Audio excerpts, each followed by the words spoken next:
Let's get to our White House reporter, Jordan Fabian, who joins us now from Washington. Jordan, good to get you on the program then in the early hours as this story is developing. So what do we know about the health of the president at this point? Well, right now, we know he has tested positive for the virus. The White House physician has released a memo saying that he and the First Lady, who also tested positive, are convalescing in the White House. They said the White House physician said that they're both in a pretty decent condition right now. But other than that, we don't know much. We don't know if the president at the moment is showing symptoms. We did report earlier that his senior advisor, Hope Hicks, has tested positive, and we're told by sources that she was displaying symptoms.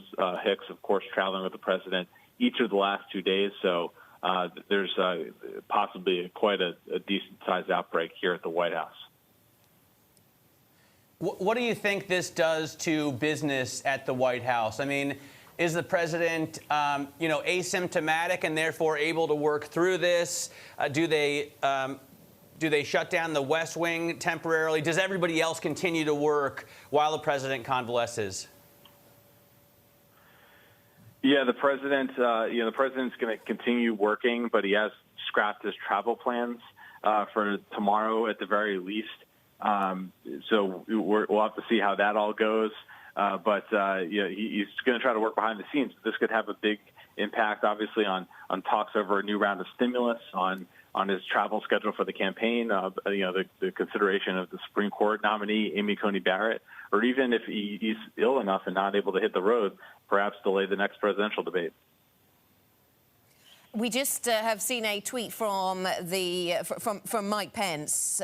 So he's saying that, of course, his thoughts are with the president. Karen and I send our love and prayers to our dear friend, President Donald Trump and the First Lady, Melania Trump. We join millions across America praying for their full and swift recovery. God bless you, President Trump, and our wonderful First Lady. So some heartfelt words from the Vice President, of course, Mike Pence. And this puts him, I mean, as we were just discussing there, at the moment, the president seems to be well, and in the first instance, one assumes, Jordan, carries on doing what he was doing.